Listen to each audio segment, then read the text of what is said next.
তো hello guys, আপনারা সব কেমন আছেন? আশা করছি সব ভালোই আছেন। তো আমিও খুব ভালো আছি। তো আমরা একটা নতুন ব্লগ নিয়ে চলে এলাম।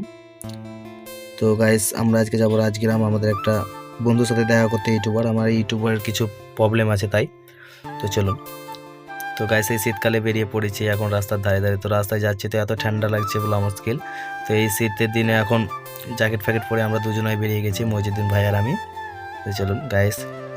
তো এই যে গাইস, আমরা এখন শীতকালে এখন চা খাবার ডিসিশন করলাম দুজনে মিলে। তো আজকে আমরা এখানে চা খাবো। তো চা খাবার জন্য অনেকক্ষণ ওয়েট করার পর দেখি চাবালা এলো, নিয়ে চা দিবার জন্য প্রস্তুতি নিল। এই তো আমাদেরকে চা দিচ্ছে এখন। চলুন গাইস। তো আমাদের এখন চা খাওয়া হয়ে গেল, না আমরা গাড়ি ছেড়ে দিলাম রাজগ্রামের উদ্দেশ্যে। তো গাইস, আমরা আজকে যাব রাজগ্রাম। তো রাজগ্রাম যাওয়ার উদ্দেশ্য হচ্ছে আমার ইউটিউবে কিছু প্রবলেম, ঠিকঠাকভাবে ভিউজ আসছে না, তাই ওকে দেখাতে যাব। আমি নতুন তো কিছু বুঝতে পারছি না অত। তো চলুন গাইস, আমরা ফাইনালি চলে এসেছি রাজগ্রাম। তো রাজগ্রামে এখানেই দাঁড়াতে বলেছিল রেলগেটের কাছে। তো আমরা এখানে এখন ওয়েট করব, কখন আসছে একটু ওয়েট করবো ওর জন্য আর কি। তো গাইস, অনেকক্ষণ পর চলে এলো বন্ধুটা। তো এই যে এই বন্ধুটার বাইক রাইডিং করে। তো ওর ইউটিউব চ্যানেল আছে, ও অনেকদিন ধরে ইউটিউবে কাজ করে এখন। তো ওই জানে ভালো, ইউটিউবের সম্বন্ধেও ভালো কিছু জানে, তাই ওর কাছে এসেছিলাম আমরা।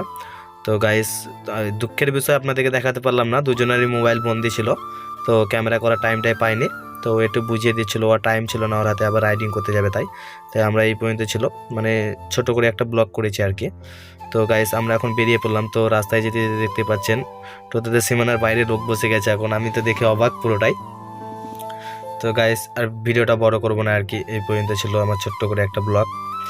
তো পরবর্তী ব্লগে দেখা হবে ইনশাআল্লাহ। সবাই ভালো থাকবেন।